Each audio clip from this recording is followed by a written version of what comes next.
예, 요즘 많은 국민들이 대리외상 증후군을 겪는다는 뉴스 보도를 들은 적이 있습니다. 대리외상 증후군 혹은 대리외상 위험군이라고 이렇게 일컬어지는데 Vicarious Trauma라고 하는 것입니다. 그것은 보통 트라우마 그러면은 우리가 살면서 뭔가 충격적인 일을 경험했을 때 그것이 내 안에 잠재되어 있다가 유사한 일이 벌어졌을 때 그것이 더 크게 나를 고통스럽게 하는 거 아닙니까? 근데 이 대리성 트라우마, 즉 바이캐리우스 트라우마라고 하는 대리외상 증후군이라는 것은 내가 직접 사고나 사건을 당한 것은 아닌데 간접 경험을 해요. 세월호 같은 이런 끔찍한 사고 같은 거, 이런 간접 경험을 통하여서 사람들이 갖게 되는 외상 후 스트레스 장애라고 하는 것입니다.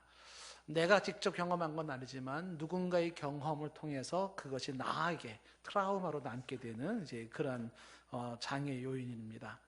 보통 이제 이런 것들은 어떤 특별한 직업에 종사하시는 분들, 뭐 예를 들어서 경찰관이나 소방관이나 뭐 어떤 의사나 간호사나 피를 많이 보고 또 어떤 뭐 불화재를 보고 사건을 많이 보고 혹은 정신질환자를 치료하는 어떤 그런 의사들이나 이런 사람들에게 이 대리성 증후군의 현상이 나타난다고 합니다. 그런데 이제 이것이 국민들에게 확산되어져서 국민들이 이 대리성 증후군에 시달리고 있다는 그런 기사입니다. 그래서 국민들이 반복되는 어떤 특정한 사건을 계속해서 보았을 때 그런 반복되는 영상이나 관련 뉴스가 장기간에 무차별적으로 그렇게 노출되면서 나타나는 그런 어려움이라고 이야기를 하는 것입니다. 이 대리성 증후군에 이렇게 걸린 사람들의 나타나는 현상이 정서적인 장애를 보여서 우울해지고 그 다음에 두려움이 많아지고 짜증이 많이 나고 슬픔이 많이 생긴다, 이런 정서적인 문제가 나타나고요. 혹은 수면상의 문제가 드러나서 잠자기가 쉽지 않고 또 한번 잠들면 깨어나기가 힘들고 악몽을 꾸고 하는 이런 불면증 현상도 나타난다라고 합니다. 이 대리성 증후군에 걸리면 행동에도 변화가 생겨서 아동 같은 경우에는 정서적 퇴행 현상이 나타난다는 거죠. 그래서 애들이 자꾸만 떼를 쓰거나 자기 나이보다 더 어리게 자꾸 행동을 한다거나 하는 현상으로 나타나고요. 청소년 같은 경우에는 이제 이런 것들이 반항적인 모습으로 나타나고 술이나 담배를 찾게 되고 게임에 몰두하는 현상이 나타난다고 합니다. 성인들 같은 경우에는 이 증세 중에 하나가 말수가 급격히 줄어들고 사람들과의 만남을 피하려 하고요. 뭘 해도 즐거움이 없다라고 하는 것이죠. 신체적으로도 나타나는 현상은 피로감이 유난히 많아지고 두통이 생기고 메시껍고 그다음에 몸이 무겁게 느껴지고 평소보다 많이 먹거나 식욕이 뚝 떨어지거나 하는 이상 현상이 나타난답니다. 의사들은 이런 현상이 나타났을 때 처방으로 주는 것이 TV를 꺼라, 이렇게 자주 목격하고 있는 그런 사건들 보지 마라, 그리고 자꾸 밖으로 나가라, 이런 얘기를 하시고 운동이나 산책을 하라고 권면을 하고 사람들과 어울리면서 가벼운 마음을 갖는 것이 필요하다라는 그런 처방을 합니다. 사람들이 살면서 또 우리 한국 사람들이 지금 이러한 그 대리성 증후군, 바로 이 위험군에 지금 노출되고 있음을 이야기합니다. 예로부터 인류는 평화를 추구했고 평화 속에 평안을 누리기를 원했습니다. 그래서 로마인들이 즐겨 쓰는 표현이 팍스 로마나라는 표현을 썼었는데, 로마인들의 팍스 로마나는 평화의 로마, 로마는 평화로운 곳, 이거를 추구했었습니다. 구약의 히브리인들이 즐겨 쓰는 인사말이 샬롬입니다. 샬롬, 평화, 평안이라는 뜻이죠. 그래서 독일의 이 아우슈비츠 그 독가스실에 들어갈 때도 유대인들이 서로를 향해서 주는 이야기는 샬롬, 이제 평화를 강조해요. 뭐 한국도 마찬가지 아닙니까? 한국에서 가장 많이 쓰는 인사말이 안녕입니다. 안녕, 안녕하십니까? 밤새 안녕하셨습니까? 안녕이라는 말이 아무 탈이나 걱정이 없이 편안하다라는 의미가 있습니다. 아무 탈이나 걱정이 없이 평안하십니까? 그러니까 안녕을 물어야 되는 것은 우리가 안녕에 대한 그런 소중함 혹은 안녕에 대한 중요성을 가지고 있기 때문인 것입니다. 유엔이라고 하는 것이 창설된 것도 세계의 평화를 추구하자라는 취지입니다. 그래서 역사적으로 세계적으로 한국을 비롯해서 모든 사람들이 평화를 원하는 것을 보게 됩니다. 그러나 우리가 이 평화를 원하는 우리의 마음은 있지만 우리의 현실은 너무나도 많이 불안하고 답답함을 경험하게 된다는 것입니다. 전쟁도 많고 테러도 많고 폭력도 많고 그 다음에 듣고 싶지 않은 얘기를 자꾸 들어야 하고 보고 싶지 않은 걸 자꾸 봐야만 되는 모습들이 있습니다. 살면서 우리를 불안하게 하는 것들이 참 많이 우리를 맴돌고 있음을 보게 됩니다. 한국의 현 정국이 불안하고요, 기약 없는 내일이 불안하기도 합니다. 때로는 직장 생활 하시면서도 불안을 경험하실 수 있을 거예요. 내가 이 직장 계속 다닐 수 있을까? 이 회사가 어떻게 되는 건 아닐까? 혹은 직장을 구하시는 분들은 내게 정말 좋은 직장이 구해질 수 있을까? 이런 불안감이 있을 수 있고, 사업하시는 분들도 이 사업이 잘 될까? 혹시 잘못되면 어떡하지? 그런 불안감이 있을 것입니다. 건강에 대한 불안감도 우리를 맴돌겠지 않습니까? 몸도 조금만 이상해지면 혹시 내가 어떤 병에 걸리는 건 아닐까? 암은 아닐까? 여러 가지 건강에 대한 불안감도 우리 가운데는 있습니다. 인간관계를 통한 불안감도 있지요. 사람이 나를 어떻게 생각할까? 나를 어떻게 여길까? 어떤 사람이 나에게 혹시 이렇게 뭔가 좀 오해하고 어떤 잘못된 공격형이 나타나는 것은 없을까? 이런 불안감도 있고요. 밤길도 두려워요. 그래서 밤길도 가다 보면 누가 나타날 것만 같고 내 걸 빼앗을 것만 같고 우리 집에 누군가가 쳐들어올 것만 같고 이런 불안감이 맴돌고 있습니다. 조그만 땅이 흔들려도 지진은 아닐까 뭐 이런 생각도 들고, 전쟁은 나지 않을까, 저 북한은 괜찮을까, 김정은은 괜찮을까, 타고 가는 차가 부딪히지는 않을까, 사고는 나지 아니할까, 심지어 우리의 자녀들도 수학여행은 잘 가고 있을까, 친구 집에 잘 있을까, 여러 가지, 군대에는 잘 있을까, 여러 가지 자녀들에 대한 불안감도 우리를 그렇게 감고 있습니다. 우리의 인생은 불안감에서 떨어질 수 없는 그런 모습 속에 대리성 그런 증후군까지, 외상 증후군까지 겪으면서 많은 사람들이 불안해하고 있습니다. 소결론으로 분명히 말씀드리는 것은 불안한 인생 상황 속에서 우리 마음속에 진정한 평화를 주실 수 있는 분은 우리 주 하나님 예수 그리스도입니다. 오늘 말씀 속에서 우리는 이 부분을 주목해 보고 싶은 건데요, 폭풍우 속에서 배 한 척이 위기를 겪고 있습니다. 이제 곧 파선 위기에 있는 그 배 한 척, 거기에 타고 있는 사람들이 절망하고 있는데 그 절망 상황 속에서 바울이 등장하여 평안을 말하고 있는 것입니다. 오늘 이 장면을 우리가 한번 같이 주목해 보기를 원하는 것입니다. 어떤 상황 속에서 바울은 평화를 말하고 있고 그 평화는 무엇이고 과연 그것은 어떻게 가능하며 어떤 의미를 가지고 있는지 한번 생각해 보고 싶습니다.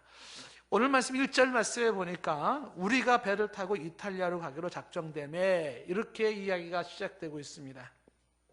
이 1절에 우리라고 하는 것은 바울을 비롯해서 이 사도행전을 기록하고 있는 의사 누가와 그리고 뒤에 나오는 이제 바로 아리스다고를 일컫는 말이죠. 바울 일행을 말합니다. 그들이 이제 배를 타고 드디어 가이사라를 떠나서 로마, 가이사라 황자가 있는 로마인 이탈리아로 지금 배가 떠나기 시작했다라고 하는 것입니다. 이때 배를 다스리고 있었던 백부장은 율리오라는 사람이었습니다. 이어지는 2절 말씀에 거기에는 아리스다고가 타고 있었다라고 하는 마게도니아 사람의 데살로니가 사람 아리스다고가 있었다라는 이야기를 하죠. 이 아리스다고에 대한 얘기는 일찍이 사도행전 19장에서 20장에서 두 번에 걸쳐서 언급된 인물이기도 하고요. 그 다음에 이외에도 이 아리스다고는 빌레모스 24장이나 골로새 4장 10절에 나와 있는 사람으로서 바울이 가는 곳에 항상 같이 갔던 사람이 아리스다고입니다. 있는 듯 없는 듯한 이 아리스다고는 바울 대신 체포당하고 그리고 같이 감옥에도 가고 함께 동행하는 참 훌륭한 평신도예요. 사도 바울일 수 있었던 것은 보이지 않는 같이 동행하며 동고동락했던 이 아리스다고 같은 사람이 있었기 때문이죠. 요즘도 이런 평신도가 굉장히 그리운 한국교회, 세계교회의 모습이기도 합니다. 그 아리스토고가 지금 같이 이제 배를 타고 죄수가 된 바울과 함께 지금 이탈리아로 떠나고 있는 모습인 것입니다. 3절을 건너뛰어서 4절을 보면은 이 배가 맞바람을 피하여 라는 말이 나오죠. 그러니까 배가 가는데 바람이 불어쳐가지고 맞바람을 피하고 있는 상황입니다. 그래서 해안을 의지하고 바람을 피해서 배가 항해를 하고 있습니다. 자, 건너뛰어서 7절 말씀으로 가면 이 배가 더디 간다라는 말이 나와요. 7절에 배가 더디 간다라고 하는 것은 이제 이 배가 너무 힘겹게 지나가고 있다라고 하는 것이죠. 그래서 간신히 니도 맞은편에 갔는데 풍세가 좋지가 않습니다. 더 이상 떠나기가 쉽지 않아요. 이 배가 그런 상태에서 이제 그레데 해안이라고 하는 곳에 머물게 됩니다. 여러분 이제 집에 들어가셔서 한번 지도를 보시면 좋겠지만은요, 지금 유럽을 중심으로 유럽이라고 하는 그런 곳 대륙과 밑에 아프리카 대륙 사이에 지중해 바다가 있습니다. 오른편이 지금 이스라엘이고요. 그 지중해 바다 가운데 그레데 섬이 있습니다. 그 그레데 섬까지 지금 이스라엘이라고 하는 북쪽의 가이사랴에서 배 타고 지중해 그레데 해안까지 배가 타고 온 것입니다. 이어지는 8절 말씀.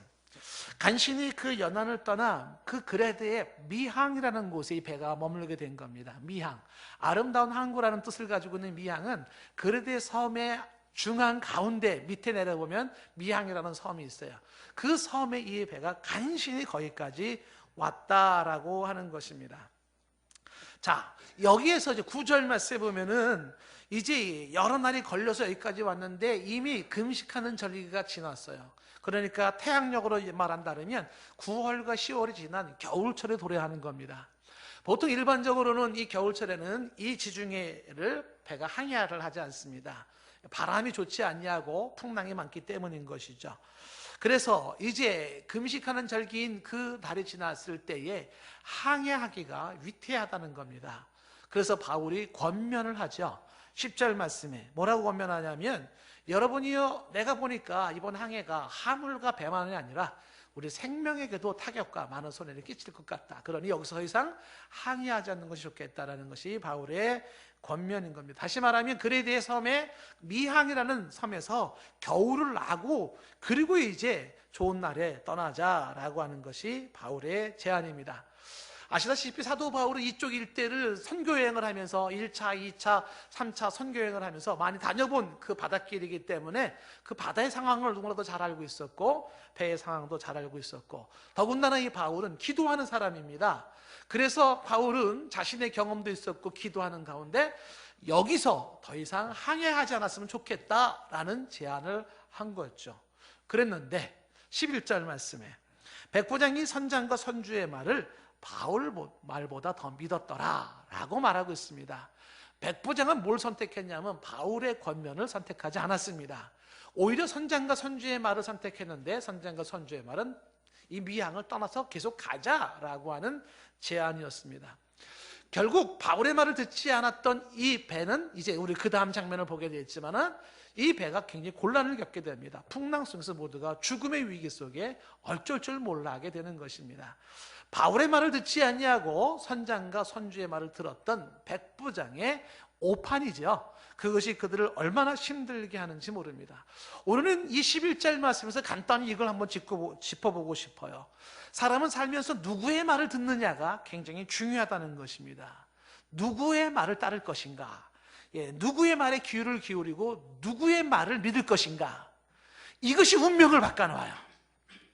사람은 어떤 사람의 말을 들을 것이냐, 어떤 사람의 말을 믿을 것이냐에 따라서 그 운명이 굉장히 아주 천국과 지옥으로 나눠놓는 것을 보게 됩니다. 정말 사람을 잘 만나는 것이 복이고요, 좋은 만남을 가지고 좋은 사람 만나서 그 사람의 말을 듣고 따라갈 수 있는 것은 복입니다. 그런데 이거는 인간적으로 안 돼요. 공부를 많이 했다고 해서 좋은 사람 만나고 그다음 좋은 만남을 갖는 거 아닙니다. 저는 그렇게 보지 않습니다. 사람이 좋은 사람을 만나고 좋은 만남을 갖는다는 건 이건 전적인 하나님의 은혜라고 생각이 되어집니다. 그건 은혜예요. 대부분 사람들은요, 자기 축근에 즐겨 만나는 사람이 있잖아요. 자주 만나는 사람이 있잖아요. 그 사람이요, 천하에 못 쓸 사람이고 아주 더러운 사람이라 할지라도 보통 사람들은 다 그 사람이 좋다고 생각을 해요. 그게 착각입니다. 내가 즐겨 만나는 사람은 그 사람은 항상 좋은 사람이라고 하는 착각에 빠져있기 쉬워요. 그래서 잘못된 사람과 잘못된 만남과 잘못된 이야기를 들음으로 말미암아 인생이 망가지는 거예요. 사람 잘 만나야 돼요. 여러 시간 예배 드리는 여러분들에게 축복합니다. 좋은 사람 만나는 은혜가 있기를 바라요.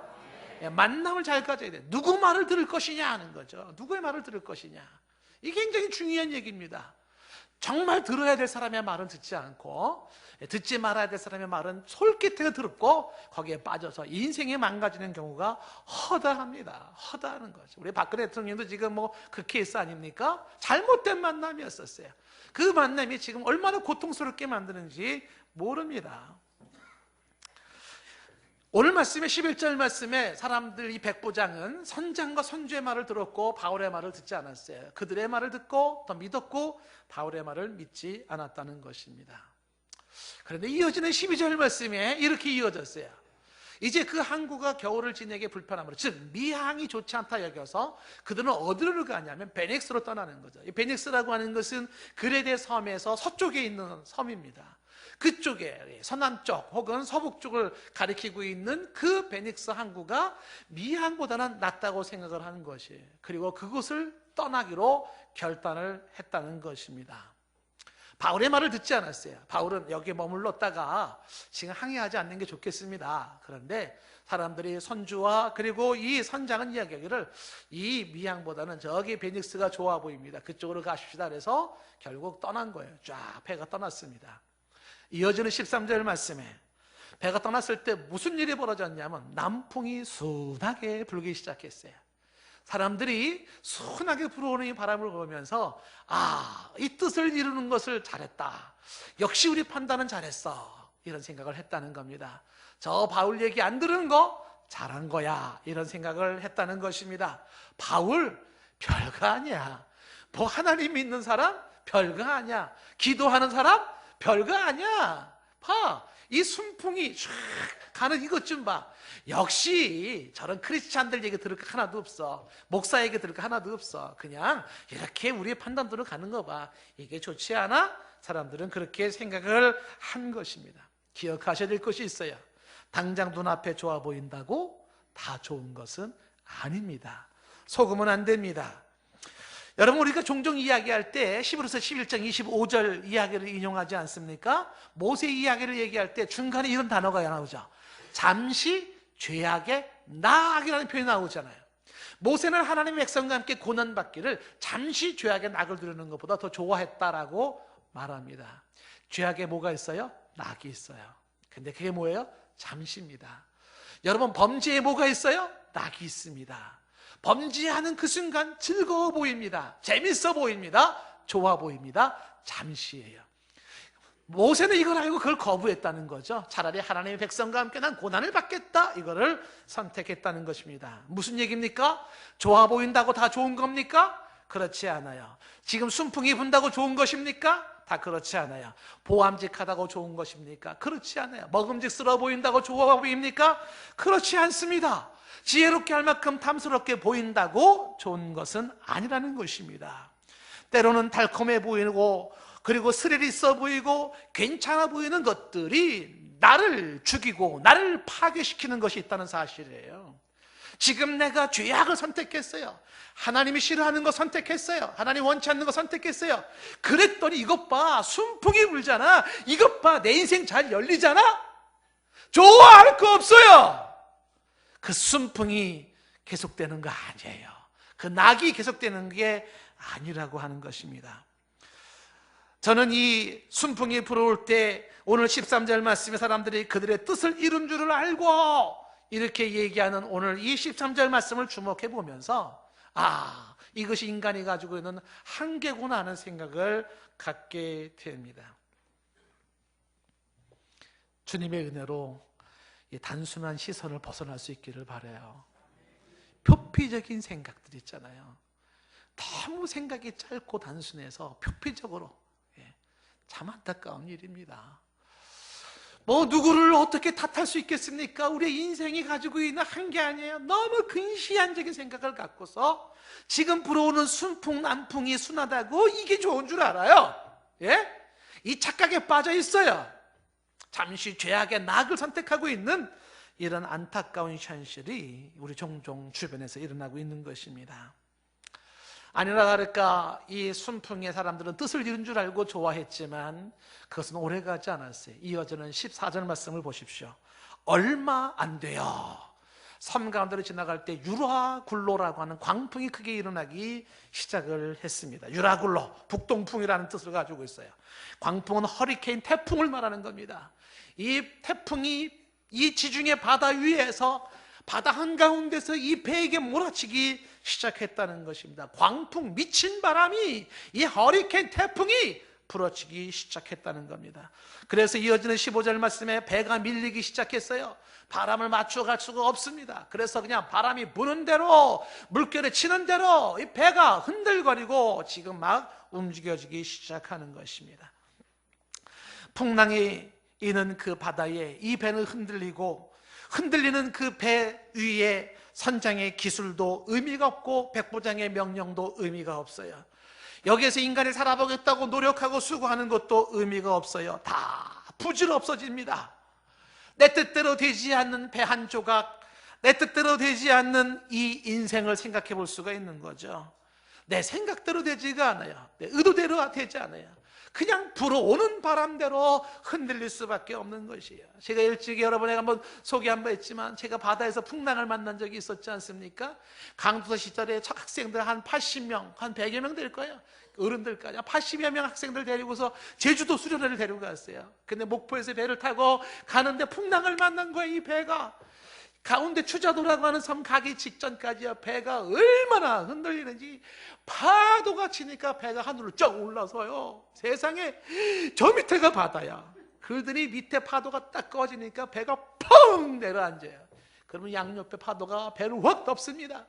이걸 반복하는 거예요. 막 올라갔다 내려갔다, 막 떨어졌다, 막 흔들렸다, 막. 정말 아비규환이었어요. 배에 있는 사람들이 건 99%가 다 그냥 토하고 막 배를 잡고 웅크리고 막 신음하고 난리였었습니다. 나름 저는 그 배 갑판 위에 올라가가지고 내공과 외공의 힘으로 버팅기다가 배 밑에 우리 결혼 초기에 집사람이, 학생이 사모님이 강도사님 찾아요 그래가지고 막 내려가다가 나도 이제 쓰러지고 토하고 막 배 창자가 끊어지는 것 같고 난리 법석이었어요. 결혼 초에 우리 인생 끝난 줄 알았어요. 동산께 오지도 못할 뻔했어요. 그냥 다. 예. 얼마나 힘들었는지 몰라요. 그건 아마 아무것도 아닐 겁니다. 이 배가 바다 한가운데서 흔들리기 시작하면은요, 말도 못하는 거예요. 거기에서는 아무런 것이 통하지가 않았어요. 지금 사람들의 모습이에요. 지금 남풍이 순하게 볼 때는 좋아 보였지만, 이제 이 풍랑 속에서 사람들은 이제 바람 부는 대로, 파도가 치는 대로 배가 그렇게 흔들리고 있었다라고 하는 것입니다. 이어지는 16절 말씀 보십시오. 가우다라는 작은 섬 아래로 지나가지 않습니까? 여기는 지금 이제 그레데 섬에서 서쪽으로 약 한 35km 떨어져 있는 그런 섬입니다. 조그만 섬 지나가는데 간신히 거루를 잡아 끌어올리기 시작했어요. 이 거루가 비상보트입니다. 큰 배 옆에 있는 비상보트, 조그만 거 걸어놓은 거, 그거 간신히 끌어올렸다라는 거죠. 왜? 이 배가 파손되면 이 비상보트라도 붙잡고 살아야 된다는 거예요. 그래서 간신히 그 비상보트 거루를 잡아 끌어올려서 선치에 둘둘 말아 넣습니다. 이어지는 17절 말씀에 그 끌어올려 선치에 묶어두고 스루디스라고 하는 바다 밑에 있는 모래톱, 모래수렁이 이 걸리지는 않을까 두려워하면서 사람들은 배에 연장을 다 내렸어요. 닷을 내리고 돛대를 내리고 밧줄을 내리고 다 내리면서 그냥 쫓겨가는 거예요. 두려움 속에 그냥 쫓겨가더니 라고 되어 있습니다. 그냥 쫓겨가는 거예요. 의도된 대로 가지 않습니다. 그냥 쫓겨가는 거예요. 사람들은 할 수 있는 자기의 방법을 다 써보지만 뜻대로 되지 않습니다. 한 가닥 작은 구명 보트를 의지할 수밖에 없어요. 시간이 지나면 지날수록 나아질 것은 기미는 보이지 아니하고 더욱 위험이 더욱 가중되는 상황인 것이죠. 이어지는 18절 말씀, 우리가 풍랑으로 심히 애쓰다가 이튿날 사공이 짐을 바다에 풀어버렸다라고 말하고 있습니다. 풍랑으로 심히 애썼다는 것은 힘겹게 싸웠다는 것입니다. 아무리 싸워보고 아무리 노력해봐도 도저히 어찌할 수 없는 상황인 것을 알게 된 그들은 자신이 가지고 있는 그 소중한 짐을 바다에 던져놓기 시작을 했어요. 배를 가볍게 하기 위함이죠. 이 장면은 요나서 1장 5절 말씀과 흡사합니다. 요나 한 사람 때문에 풍랑으로 배가 흔들렸을 때 사람들이 선택한 것은 뭐냐 하면 자신이 가지고 있는 물품을 바다에 던져버리는 것이었습니다. 배를 가볍게 하기 위한 것이었죠. 한때는 내게 소중하다고 생각했던 것들을 던져버려야 하는 순간이 찾아온 것입니다. 움켜져야 하고 붙잡아야 하고 가지고 있어야 할 것들이었는데 그것을 버려야 하는 상황이 되었어요. 한때는 내게 소중한 것이었는데 그것이 짐거리가 되어지고 그 소중히 여겼던 것이 오히려 내 생명에 위협이 되고 있는 상황인 것입니다. 버려야 했던 것이, 움켜쥐었던 그것이 결정적인 순간에 나를 구원하지 못해요. 오히려 그것 때문에 내가 더 죽게 생겼어요. 내가 그동안 그렇게 소중히 여겼던 것들이 결정적인 순간에 나를 구원하지 못해요. 오히려 그것 때문에 내가 더 죽게 생겼어요. 버려야 되는 상황이 주어진다는 겁니다. 이게 보통 세상 것들 아닙니까? 한때는 내가 공부를 많이 하고 내가 똑똑해지고 실력을 쌓고 학식을 쌓으면 그것이 내가 의지하고 믿었던 것이었는데, 그런데 오히려 그것 때문에 사람이 망가져요. 그것 때문에 사람이 오히려 불행에 처하게 되고 그것을 버리고 포기해야 할 때가 있어요. 내 머리, 내 학식을 의지하지 말아야 할 때가 와요. 한때는 내가 돈이 중요하다고 돈을 움켜쥐고 돈을 소중히 여겼지만 결정적인 순간에 그 돈이 나를 구원하지 못해요. 오히려 그 돈 때문에 내가 더 죽게 되어져서 그 돈을 버려야 할 때가 온다는 것이에요. 인맥이 중요했는데 인맥을 버려야 해요. 그것 때문에 내가 더 죽게 돼요. 어쩌면 권력도 마찬가지 아니겠습니까?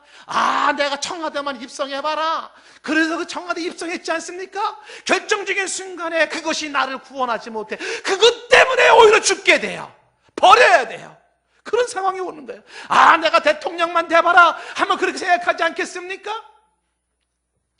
결정적인 순간에 그 대통령의 직이 나를 구원하지 못해요. 오히려 그것 때문에 내가 죽게 생겼어요. 버려야 할 때가 온다는 거예요. 판사만 돼봐라, 검사만 돼봐라, 내가 집만 좀 장만해봐라, 내가 뭐만 돼봐라 말하지 않겠어요? 내가 이 권력만 잡아봐라 말하지 않겠어요? 바다에 던질 때가 온다는 거예요. 그거 가지고 있으면 내가 죽어요. 오히려 그걸 버려야 내가 살 수 있는 상황이 온다니까요. 보통 세상의 일들이 이런 것들이라고 하는 거예요. 18절 말씀에 이 풍랑으로 심히 애를 써요. 안 됩니다. 그들이 이제는 가지고 있는 짐을 바다에 버려야 되는 것이, 이게 인생인 것이. 이어지는 19절 말씀에 사흘째 되던 날에 배의 기구를 그들의 손으로 내버리기 시작합니다. 사흘이 지났는데도 조금 더 나아질 기색이 없어요. 이제는 배에 있는 기구들도 번으로 내 손으로 다 버려야 될 때가 왔다라고 하는 것입니다. 20절 말씀, 여러 날 동안 해도 별도 보지 않냐고 큰 풍랑이 그대로 있음에 구원의 여망마저 없어졌더라. 성경은 증언하고 있습니다. 해도 별도 보이지 않는 암흑 속에서 방향을 잡지 못하고 표류하는 한 척의 배를 한번 상상해 보십시오. 유리하며 방황하는 이 표류하는 배, 망망대해의 캄캄한 어둠 속에 몰아치는 비바람 속에서 갈 길을 알지 못하고 이리 흔들 저리 흔들, 차라리 빨리 죽어버렸으면 나을 것 같은 그런 안타까운 현실에 죽지도 못하면서 이리 흔들 저리 흔들 공포로 떨어야 하는 나날들의 연속인 것이죠. 1분 1초 하루하루가 천년처럼 느껴지는 기약 없는 시간들, 그렇게 헤매고 있는 배의 모습이에요. 해도 달도 보이지 않는 어둠 속에 풍랑으로 인하여 구원의 여명마저 사라진 이 배의 모습, 이게 인생의 모습 아니에요? 우리의 인생도 이럴 때가 있지 않아요? 망망대해 어찌할 줄 모르고서 그렇게 살아야 헤매야 했던 모습들, 방향을 잡지 못하고 소망 없이 살아야 하는 그런 모습들, 표류하는 내 인생. 어쩌면 이것이 오늘날 교회의 모습은 아닌가요? 표류하고 있는 교회의 모습, 방향을 잡지 못하고 어떻게 해야 될지 모르며 표류하고 있는 모습, 이것이 우리의 사회의 모습은 아닙니까? 어떻게 돼야 될지 모르는 모습 속에 표류하고 있는 이 사회의 모습, 구원의 여명이 사라진 그 모습 아니에요? 어떻게 살아야 하나? 어떻게 살아야 하나? 살 수는 있을까? 살 수는 있을까? 지푸라기라도 있으면 잡고 싶은 그런 심정일 거예요. 모두가 이 상황 속에 빠져 있어요. 그 어떤 것도 도움이 되지 않아요. 다만 절망하며 공포스럽게 그렇게 떨어야 하는 순간이 이 장면인 것이죠. 바로 이때 바울이 다시 등장하기 시작합니다. 하나님의 사람 바울의 등장하는 모습, 다시 21절 말씀을 가보십시오. 이어지는 21절 말씀에 여러 사람이 오래 먹지 못하였음에 극도로 탈진된 상태를 말하겠죠. 먹지 못한 상태에서 바울이 가운데 섭니다.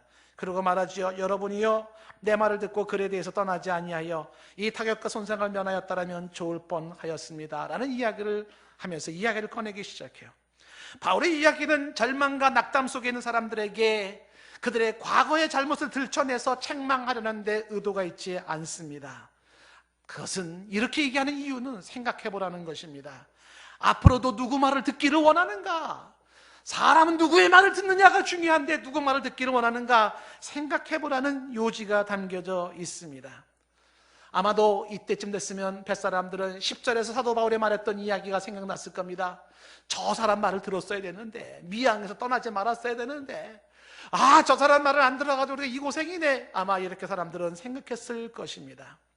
한때 내가 무시했던 사람, 한때 내가 별 볼 일 없이 취급했던 그 사람이 위기 상황 속에서 그 사람이 절대적으로 필요하고 그 사람이 절대적으로 맞았어, 그 사람이 옳았어 할 때가 있는 것이죠. 아마 이게 크리스찬의 삶이라고 생각이 되어집니다. 사람들은 이렇게 말할 겁니다. 평안할 때는 아이고 기도하는 사람 뭐가 뭐 대단해, 아이고 예수 믿는 사람 뭐가 대단해. 평안할 땐 그럴지 몰라요. 그런데 어느 순간에 위기 상황이 주어지면 너 기도하는 사람이지, 와서 기도 좀 해줘, 난 너의 기도가 필요해. 어쩌면 그럴지 몰라요. 제가 뭐 그런 경험 많이 했습니다. 군대에 있을 때도요, 예수쟁이 예수 환자라는 말을 들으면서 참 엄청 맞았어요. 근데 부대에서 총기 사고가 나가지고 한 사람이 죽었습니다. 병사가 죽었어요. 부대가 난리 났습니다. 중대장이 얼마나 심각했겠어요. 피를 너무 많이 흘려가지고. 그렇게 막 예수쟁이 예수 환자 이런 사람들이요, 한 사람이 죽어 나가는 상황 속에서 누구를 찾냐면 저를 찾더라고요. 왜 찾았겠어요? 기도하라고. 그래서 제가 연병장에 병사들 쫙 완전 문장 딱 서 있는 상태에서 대표 기도한 거 아니겠습니까? 막 기도하면은요, 이 예수쟁이 예수 환자 뭐 예수를 믿으려면 뭐 나를 뭐를 믿어라 막 뭐 이런 사람들, 뭐 옛날에 뭐 예수 뭐 석가모니가 화투치기를 했는데 예수가 다 졌대요. 그래가지고 뭐 석가모니가 돈 내놔라 이러고 있으니까 예수님이 다 가져라 이러고 있다는 거야. 뭐 이런 얘기하던 사람들이에요. 이런 사람들이 그냥 그 사람이 죽어나가는 상태에서 막 제가 기도하는데 주여 아버지 뭐 이러더라고요. 사람의 상황이 그런 거예요. 어쩌면 예수 믿는 사람들 아예 별거 없어 뭐 이런 사람, 근데 결정적인 위기 순간에는요 그 사람이 필요해요. 아마 사도 바울의 모습도 그리하지 않았을까 싶어져요. 사도 바울은 무시했고 그를 별 볼 없이 여겼던 사람들이 바울의 말이 옳았어, 그의 말을 들었어야 되는데 이렇게 생각을 하는 거죠. 22절에 바울이 이제 말합니다. 내가 너희를 권하노니 이제는 안심하라 라고 이야기를 합니다. 너희 중에 아무도 생명에는 손상이 없고 배만 있을 뿐이라고 이야기합니다. 사도 바울이 안심하라고 이야기를 하고 있습니다. 지금 배에 타고 있는 사람들에게 우선적으로 필요한 것은 그들의 심정, 마음의 희망과 용기를 갖는 것이에요. 마음의 불안을 몰아내고 마음의 두려움을 몰아내는 거예요. 풍랑이나 허기짐이 아니에요. 내 안에 이 불안감, 내 안에 이 두려움을 몰아내는 것이 급선무입니다. 사도 바울은 말합니다. 안심하라, 이제는 안심하라고 이야기를 하죠. 인간의 절대절명의 순간에서도 내 안에 평안과 희망을 가질 수 있는 것을 바울은 알았어요. 이런 절대절명의 위기 순간에서도 안심할 수 있고 평안할 수 있는 비결을 사도 바울은 알고 있었어요. 그것이 뭡니까? 내 주 하나님, 내 주 예수 그리스도인 것이죠. 그분이 주시는 평안이 있기 때문에 그래요. 바울은 그거를 알았고 그것을 나누기를 원했던 것이에요. 모든 사람들이 죽으려고 아우성치는 상황 속에서도 심정의 평안을 누릴 수 있었던 것은 믿음을 가지고 있는 바울의 모습인 것이. 어떤 사람이 이런 글을 읽은 적이 있습니다. 제법 살만한 사람이었었는데 가정의 불화가 너무 힘들었던 것 같아요. 이 사람은 못 살겠다고, 삶을 끝내버리겠다고 자살을 마음먹고 한강을 찾아갔던 모양입니다. 그래서 이제 오늘로 인생을 끝내려고 한강을 찾아갔는데 동북 이천동 그 모래더미 속에서 누더기 천막을 짓고 있는 어느 초라한 그 천막집을 하나 본 거예요. 죽음을 눈앞에 두고 있는 이 중년 신사가 그 천막 안에서 울려 퍼지는 찬송 소리를 듣기 시작했다는 것입니다. 거지 같은 초라한 그 천막 속 울려 퍼진 찬송의 내용은 주 안에 있는 나에게 난 근심이 있으랴. 찬송이 울려 퍼지기 시작해. 내 영혼이 은총 입어 중한 죄짐 벗고 보니 슬픔 많은 이 세상도 천국으로 와도다. 초막이나 궁궐이나 내 주 예수 모신 곳이 그 어디나 하늘나라. 찬송소리를 듣는데 죽으려고 찾아갔던 사람이 그 안을 이렇게 천막을 들여다봤답니다. 그런데 거기에는 정말 거지 같은 사람들이 앉아서 그렇게 가정 예배를 드리고 있더래요. 보아하니까 엄마는 하루 종일 채소 장사를 하고 팔다가 돌아온 피골이 상잡한 엄마고, 아버지는 고물 장수 초췌한 모습이에요. 이들이 하루 일과를 마친 그들의 모습이 그곳에서 하나님을 향한 기쁨의 예배, 찬송의 예배를 드리고 있는 것을 본 거예요. 이 신사는 충격을 먹었답니다. 그러면서 이 천막 속에 있는 사람들은 대체 뭐길래 이들에게는 감사가 있는가? 나는 이들보다 훨씬 잘 먹고 잘 사는 사람인데 나는 왜 감사가 없는가? 저들의 모습 속에는 평안이 있는데 왜 나에게는 평안이 없는가? 왜 내 마음은 근심과 허무뿐인가? 그들과 나의 차이는 무엇인가 고민을 했답니다. 그리고 발견했죠. 차이는 예수 그리스도 차이예요. 그들에게는 예수 그리스도가 있었고 내게는 예수 그리스도가 없었다는 것입니다. 이분이 교회를 나오게 된 동기를 그렇게 간증하는 내용인 것입니다. 상황과 환경을 초월하여 오직 예수님이 주시는 평안이 있어요. 상황과 환경을 초월하여 샘솟는 샘물처럼 내 영혼에 울려 퍼지는 주님의 평안이 있습니다. 사도 바울은 이걸 경험했고, 그리고 사람들에게 얘기하는 거죠. 이제는 안심하라 라고 이야기합니다. 상황은 달라진 게 없어요. 그러나 그렇게 말할 수 있는 사도 바울의 모습인 것입니다. 어찌 사도 바울인들 무섭지 않았겠으며 두렵지 않았겠습니까? 어찌 사도 바울인들 걱정스럽지 않았고 불안하지 않았겠습니까? 그러나 그에게는 다른 사람이 가지고 있지 않은 한 가지를 가지고 있는데, 하나님에 대한 믿음, 예수 그리스도에 대한 믿음을 그는 가지고 있었다는 것이에요. 오늘 이어지는 23절 말씀 보십시오. 내가 속한 바 곧 내가 섬기는 하나님의 사자가 어젯밤에 내 곁에 서서 말했다는 거예요. 어젯밤에 내 곁에 서서 말했다는 겁니다. 어젯밤에 무슨 일이 있었을까요? 사도 바울은 무릎 꿇고 기도했었을 것입니다. 하나님 앞에 기도했을 거예요. 폭풍우 속에서 하나님을 믿는 사람이 할 수 있는 게 무엇이겠어요? 기도하는 거죠. 주 예수 그리스도의 이름으로 기도했겠지요. 하나님 앞에 간구했겠지요. 그랬더니 하나님께서 나를 만나주시고 마음의 평강을 주시고 격려와 위로를 주셨던 것입니다. 그 위로를 가진 사도 바울이 사람을 위로하는 거예요. 안심하라고 말을 하는 것입니다. 하늘에 해와 별은 없지만 내 마음에 주님이 주시는 광명이 비치기 시작하는 거예요. 기도하는 그 순간에 하나님이 주시는 그 광명이 내 안에 비치기 시작하는 것이에요. 이 땅에서는 구원의 징조가 없지만 내 마음의 구원의 징조가 빛나기 시작한 것이죠. 기도하는 자에게 주어지는 모습이에요.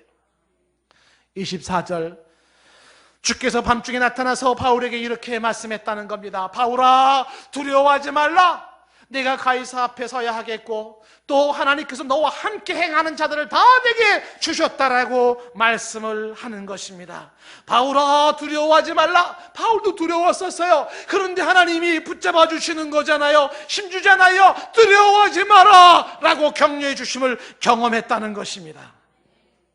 자신의 두려움을 격려하시는 하나님으로 극복할 수 있었던 바울의 모습, 그리고 하나님은 가이사에게 앞에 서야 한다는 사도행전 23장 11절에 예언됐던 그 말씀을 다시 한번 확인하게 된 것이에요. 너는 로마에 가서도 복음을 증거해야 된다라는 그런 말씀. 아하, 내가 살아야 될 이유가 있잖아요. 그게 뭐예요? 하나님의 일을 해야 될 사명이 있기 때문인 거 아니겠습니까? 그러면서 오늘 24절 말씀에 이렇게 말을 합니다. 하나님께서 너와 함께 항해하는 자들을 다 내게 주었다라는 것은 바울이 여기서 죽을 수 없어요. 배가 파산해 죽을 수 없는 상황 속에서 너와 함께하고 있는 항해하는 자들이 바울 때문에 살게 된다는 사실이에요. 바울 때문에 살게 된다는 것이죠. 저는 가끔 비행기를 탈 때 이 장면이 종종 연상이 되어져요. 비행기를 타면 구름 높이 하늘로 날아가지 않습니까? 그럼 이 비행기가 가끔은요, 막 흔들흔들대요. 난규를 지나갈 때.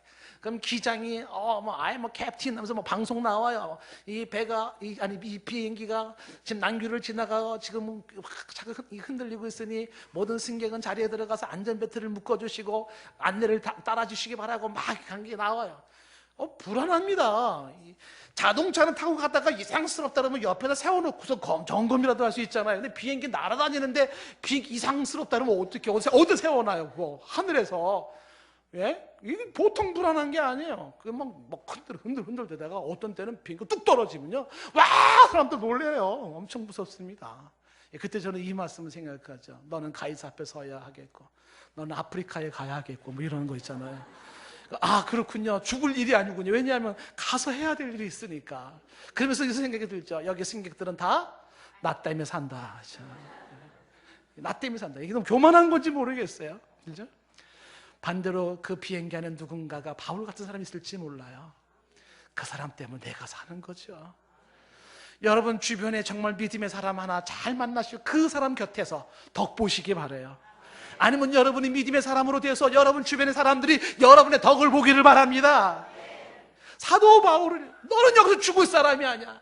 너희가 사명이 있어. 가이사 앞에 가서 지금 저 로마에 가서 복음을 증거해야 될 사람이고 여기 탄 모든 사람을 너에게 주었어요. 너 때문에 산다. 그것을 말씀해 주었다라고 하는 것입니다. 한 사람 때문에 살게 된다는 이야기를 해요. 그러면서 이 바울은 25절 말씀이 이렇게 말을 합니다. 그러므로 여러분이여 안심하라. 나는 내게 말씀하신 그대로 되리라고 하나님을 믿노라 라고 말해요. 나는 하나님을 믿노라. 말씀하신 그대로 이루실 하나님을 나는 믿노라 라고 말을 하는 것입니다. 진정한 믿음의 사람의 고백이 아닙니까? 나는 하나님을 믿노라. 나는 신뢰해 하나님을 신뢰해. 나는 의지해 하나님을 의지해. 나는 믿어 하나님을 믿노라 라고 얘기하는 거예요. 세상을 향하여 풍랑 속에서 유리하고 방황하는 표류하는 배들을 바라보면서 현실 속에서 말을 하는 거지요. 나는 하나님을 믿노라. 내게 말씀하신 그 하나님을 나는 믿노라. 그 하나님을 믿는 믿음으로 안심하라고 얘기하는 것이, 궁극적으로 내가 믿고 의지할 분이 누구겠어요? 사람입니까? 환경입니까? 여건입니까? 내가 믿고 내가 의지할 분이 누구예요? 우리 주 하나님이에요. 여러분 하나님을 믿는다고 고백하는 자가 되기를 바라요. 시편 121편 1절과 2절 말씀에 나와 있잖아요. 내가 산을 향하여 눈을 들리라. 나의 도움이 어디서 올까? 이어진 2절 말씀, 나의 도움은 천지를 지으신 여호와에게서로다. 시편 146편 3절 4절 5절 말씀에 귀인들을 의지하지 말며 도울 힘이 없는 인생도 의지하지 말지니 그의 호흡이 끊어지면 흙으로 돌아가서 그날에 그의 생각은 다 소멸되어져요. 이어지는 5절 말씀에 야곱의 하나님을 자기의 도움으로 삼으며 여호와 자기 하나님에게 자기의 소망을 두는 자가 복이 있도다. 사람을 의지하는 사람이 아니라 하나님을 의지하는 사람이기를 바랍니다. 도울 힘이 없는 인생을 의지하지 마세요. 도울 힘이 없는 귀인들을 의지하지 마세요. 권력 있는 자가 도움을 줄 거라고요. 힘 있는 자가, 돈 있는 자가 도움을 줄 거라고요. 그거 버려요 살아요. 오히려 버려야 살아요. 그것이 오히려 침거리가 되어버려요. 성경은 누누이 강조하지 않습니까? 하나님을 자기의 도움으로 삼는 자, 여호와 하나님께 자기의 소망을 두는 자가 복이 있다고 말을 하는 것입니다. 오늘 26절 말씀 다음 주에 보겠지만 이 한 섬에 걸리게 되는 이 사건이 참 기가 막힌 사건이에요. 여러분에게 설교를 맺으면서 저는 한 가지 이야기를 들고 좀 맺고 싶어요. 유치원에 다니는 딸 하나를 키우고 있는 행복한 부부가 있었답니다. 그런데 하루는 아내가 원인 모를 질병을 앓다가 그만 죽고 말았습니다. 먹구름이 가정을 덮은 그 순간 아버지와 딸이 엄마를 장례를 치르고 아내를 장례를 치르고 그리고서 이제 집으로 돌아왔답니다. 현관에서부터 들어가는 방과 부엌과 그리고 응접실에 이르기까지 모든 건 변하지 않았어요. 그런데 두 사람 눈에는 이 모든 것이 낯설게만 느껴져요. 아내가 없는 집, 엄마가 없는 그 집이 모든 게 낯설게만 느껴지는 거죠. 그날 밤에 아빠가 딸을 침대에 눕히고 기도하고 돌아서는데 잠시 후에 딸 방에서 이 딸아이가 울기 시작하는 거죠. 아빠가 들어가 보니까 이 딸아이가, 조그만 꼬마아이가 아빠 무서워 하며 울고 있는 거예요. 아빠가 딸을 타일렀습니다. 그리고 아빠가 말을 했습니다. 아무리 어둡고 무서워도 아빠가 있으니 무서워하지 말고 잠을 자거라 라고 이야기를 했습니다. 어린 딸이 눈을 감더니 딸이 이렇게 다시 되묻습니다. 아빠, 아무리 어둡고 무서워도 아빠는 내 곁에 있을 거지. 아빠는 나를 사랑하지. 라는 이야기를 해요. 아빠가 그럼 아무리 어둡고 무서워도 아빠는 너를 사랑하고 내 곁에 있을 거야 라고 이야기를 하고 딸을 안심시키고 그리고 돌아 나옵니다. 자기 방에 들어오니 아빠는 그 딸의 이야기가 하나님의 음성으로 들리기 시작했다는 거예요. 하나님의 음성으로. 아무리 어둡고 무서워도 내니 두려워 말라. 내가 너와 함께 있고 내가 너를 사랑한다. 그 말씀을 듣는데 아빠가 펑펑 울기 시작해요. 이 아버지는 거기에서 무릎을 꿇고 기도를 드렸어요. 하나님, 딸의 입술을 통해 진리를 가르쳐 주신 것을 감사합니다. 내 주변이 아무리 어두워도 변함없는 하나님의 사랑이 있으므로 내가 실망하지 않겠습니다. 가정의 먹구름이 덮여 사망의 음침한 골짜기 같이 느껴지지만 내가 딸을 사랑하는 것 같이 하나님께서 나를 사랑하는 것을 믿습니다. 아무리 어둡고 아무리 무서워도 내가 너를 떠나지 않는다. 내가 너와 함께하고 있다. 내가 너를 사랑한다는 거지. 여러분, 오늘 말씀을 이렇게 저는 결론을 내립니다. 풍랑 속에서 기도하십니까? 그러면 이제 안심하십시오. 풍랑 속에서도 하나님을 바라보십니까? 그럼 이제 안심하십시오. 풍랑 속에서 오직 주만 의지하십니까? 그러면 안심하십시오. 오늘 예배에 참석한 여러분들에게 주님의 음성을 이렇게 대신 전달하고 싶어요. 요한복음 16장 33절 말씀, 예수님이 진지하게 말씀을 하십니다. 이것을 너희에게 이르는 것은 너희로 내 안에서 평안을 누리게 하려 함이라. 세상에서는 너희가 환난을 당하나 담대하라. 내가 세상을 이기었노라.